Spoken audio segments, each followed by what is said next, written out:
Naše ženy chtěly do teplých a zelených krajin. My jsme původně chtěli do pouštních krajin, ale tím se tam nechtělo, takže jsme vybrali Brazílii.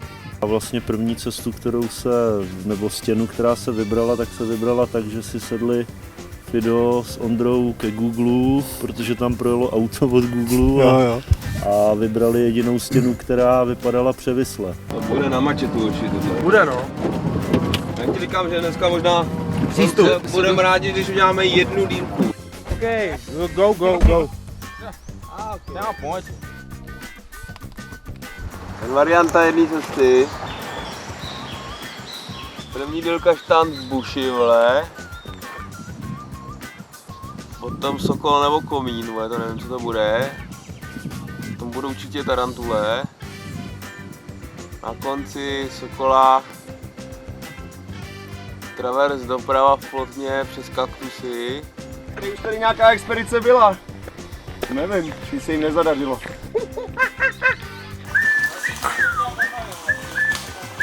Ale budem hulit to listí. Budem hulit. Samba! Tak a takhle vypadá, počkej, takhle vypadá správný cestovatel, který jde do džungle, vole. Teprv do džungle. A bojí se hadů! A bojí se hadů. No, Fido o sobě tvrdí, že má serpentofobii, to znamená extrémní strach až panický strach z hadů.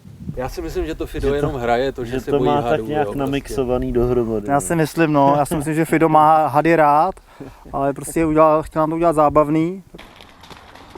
Kriplos, čekos! Co mě drží? Džunglos! Neznalost!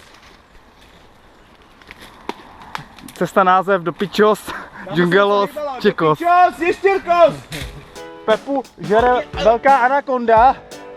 Pepo, jestli vedle tebe leží anakonda, tak to se tě měří.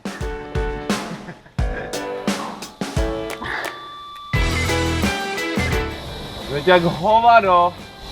Bude něco hodně zajímavého vědět. Když se to podaří, tak tohle bude nejúspěšnější věc, co jsme kdy dělali. Je to mokrý, vole. Je to špinavý. Je to plný kaktusů. Tak, blížíme se k třetímu štandu. No a já myslím, že mám jako dost a už můžu slaňovat dolů, protože já jsem úplně kantárek. S baťohem na zádech a s vodou. No a Benny už vrtá čtvrtý štant. Tamhle někde úplně v prdeli. A tady to je tvrdá práce podpůrného týmu. Adřina. Kurva, podívej.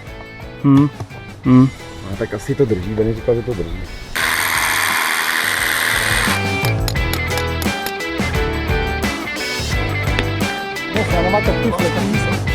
S tou modlitbičkou dojdeš vždycky nejdál a staneš lano, jak bys chtěl.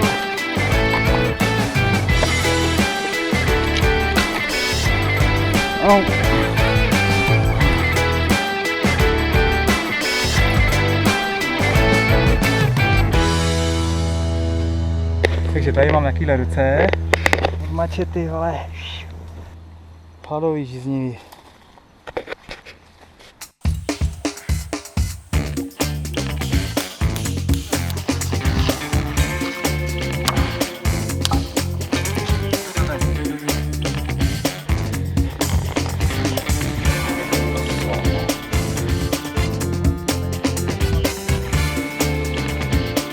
Ne, teď ho nepohání.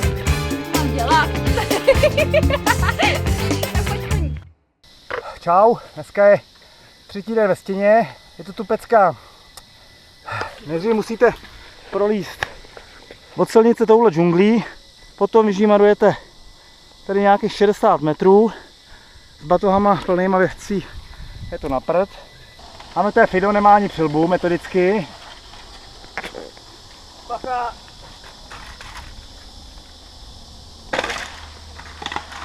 No a když to tady někdo skurví, tak takhle dopadne. Na posledním štandu tam se dalo dolíst. Tady Benny vylez 5 bodháků technicky. A teďko nevíme, jestli dál. Třeba 5 bodháků, že se to tam položí a půjde to. Dostali jsme se do místa, které bylo už dost kolmý a skála se hodně změnila, bylo takové hrubší zrno, který se hodně drolilo a ve v podstatě každá lišta, kterou jsem vzal do ruky, tak šla se mnou dolů.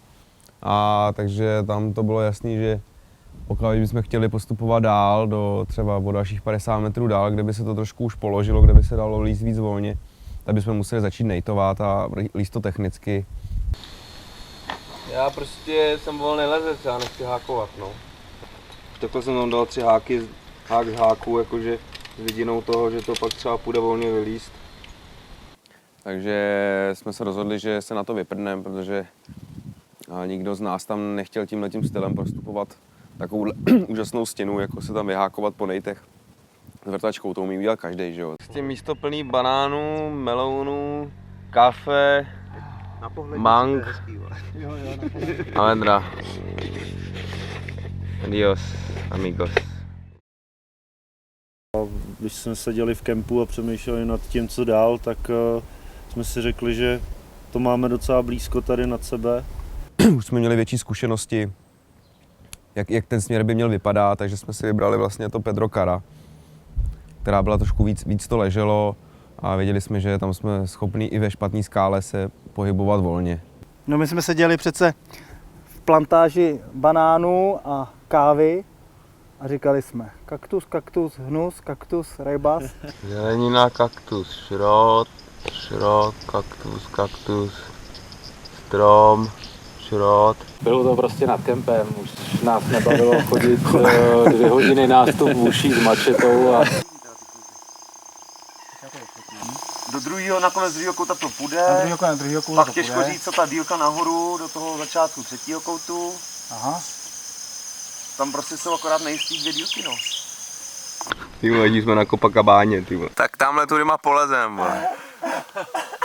Ono neslezený vrchol, vole. OK, moc se nám hodím lano. Jdem na to, tak opatrně.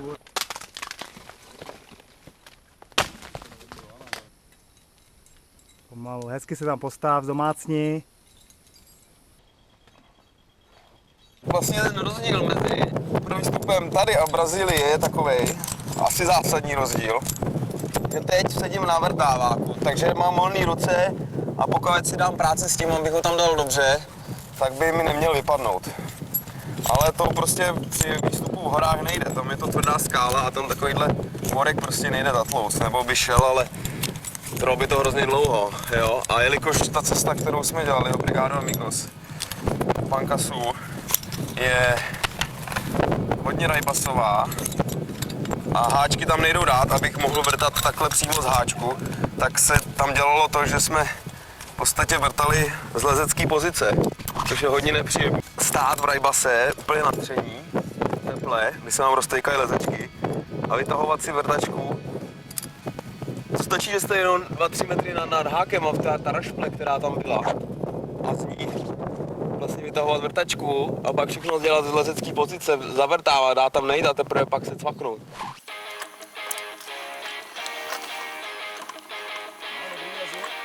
Tak pojď. Dělej jak huberovci, udíkej! Jak huberovci, dělej, pojď! Pojď, dělej, jo. Bacha, jo, spíš menší chyty. Tak, můžeš tahat. Dobrý. Ten Pepa je debil. Byl hodně morálový.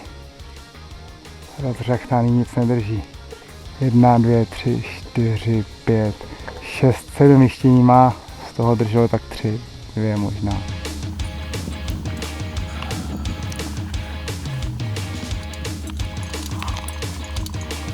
Jdu zahradník. Veda trávníček. Ukaž, co v tom je.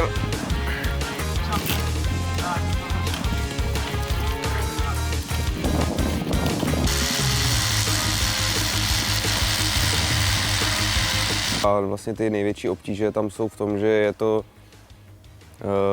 technické lezení v plotnách, kde jsou háky od sebe, já nevím, 3, 4, 5 metrů, jak jde, a člověk tam nechce spadnout. Kolik jsem měl chtěl? Já nevím, teda 6 metrů. Takový pendl, vole, 5 metrů. pán, tak jako, ale ty tam se padá blbě. Na piču, tam se totiž, on se odrazil, skočil, jak to má ten průběž, tak ti to, takže ho jdeš dál, ale už ti to otočí na záda vždycky. No, a do rajbasu ty pičou, vole. A to je rašple, vole. To je rašple ta skála. A nic dobrý. Odřený trošku záda, takový trošku, vole, On pomlácený. pak, tak se na mě podíval. Já jdu, vole. Nejdeš, vole. Jdu? No to nejdeš prostě. Papriku, rajský, česnek a flákotu. Máte místo na flákotu. Boj, karne boj. To je jedno, dej si to kam chceš. Cvakneš a musíš, vole, nastoupat, vole, nadusat takový kaktus, postavit se, popoběhnout a do druhého kaktusu se postavit a vrtnout. Ty krávo, to si je stranu. A pak jsou takový ty kaktusy, vole, co mají ten, víš, ten ocásek. A vezmeš si smyčku, lezeš a chceš si míst sednout a nemáš háček, tak si vezmeš smyčku a zatím, vole, si prostrčíš takhle smyčku a normálně si do toho kaktusu takhle sedneš, vrtačku. Tak jsme vstali ve 4. Ve 4:15 jsme vyšli. Teď žmarujeme.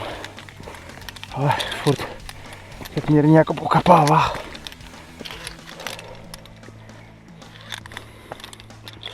Jsou velký mraky nad námi. A dneska má hodně pršet podle předpovědi. 6:30, stávali jsme ve 4, 6:30 a jsem tady na štandu, na posledním štandu 7. dílky. To je mokrý.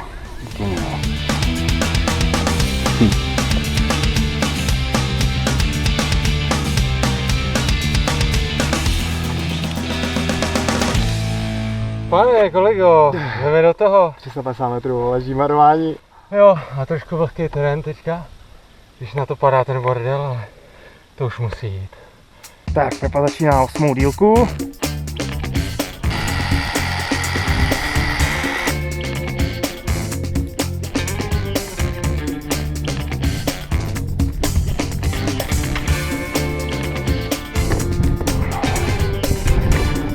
Jo. To půjde. Ukáž, trošku prší, co? Přišel takový prudký vítr mezi těma věžema, začalo pršet vodorovně a házeli jsme dolů lana, že jo, tak ty letěly úplně někam jinam. Káva byla zahalená 10 cm vody, které tekly úplně všude. A ta voda byla na začátku krásně teplá. Teplá, jo. Jak Ano. v té rozpálené skále tekla ta voda. Takže to bylo na začátku pěkný, ale pak když začalo sněžit, začaly padat kroupy a foukat vítr, tak já jsem dlouho nezažil takovou zimu. Ty. No a my s Firem jsme za nima začali volně líst asi kolem 10, že jsme dělali už první volný přelez, takže jsme všechny dílky lezli volně, včetně těch klíčových. Ale kluci vlastně, jak se ta voda kumulovala v různých těch žlabech, tak tam měli úsek, kde byl převis s takovým žlabem a tudy oni museli slanit a tam vlastně Fido říkal, že to mělo kousek nad pas, jo. Tak nás chytlo jiné množství vody než kluků, protože jsme byli níž a celá ta stěna sbírala vodu. Takže my jsme s Fidem slaňovali po půl pasu ve vodě a bylo to dost nepříjemný, báli jsme se a... Na nejrychlejší by byl kajak. Super, čekáme na počasí a dáme pokus na vrchol, ne? Co, Ondro? Jde, musí, ty vole.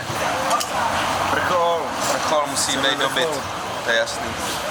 No a mimo jiné, když teda už to natáčím, Tady se nám jeden člen už mění, ty vole. další člen se tady mění. Děláme pěšinku, to je hustý. Je masážní křeslo, ne? Tak ukaž se nám. Hele, už jí vezou, Jo, odvážit. už to odváží, ty šutry odsaď. Rychle si to vylíst, než nám to rozeberou. Fido začíná nastupovat do 5. dílky. Samozřejmě skála Šrot, to už známe. Pokračujeme nahoru, tamhle tím Sokolem.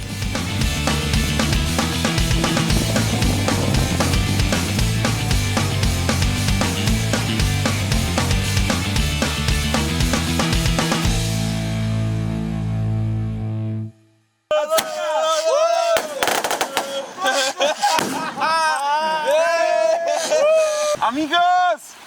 Obrigado! Cestu jsme nazvali Obrigado Amigos, což znamená děkujeme přátelé, a tím jsme chtěli poděkovat lidem a rodině Fabio, kteří žijou v tom malém údolíčku, kde je ten kemp, protože se o nás perfektně starali, neustále nás zvali na grilování, takže my jsme každý den tam měli grilování a přižírali jsme se stejkama a byli na nás strašně hodní. Fabio, no ten má pokoj. Ondra.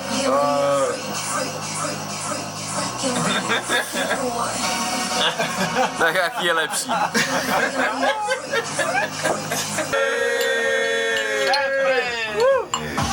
Obrigado, amigos! Obrigado, amigos! Dorazili jsme dneska ráno do Ria. A hnedka jsme se vydali na Paco de Azucar, italskou cestu. Ty do tamhle tahá. Pána máte ty jinde na světě neuvidíte. Ještě nás čekají asi 3 dílky. Tamhle vzadu je známý Ježíš, Corcovado.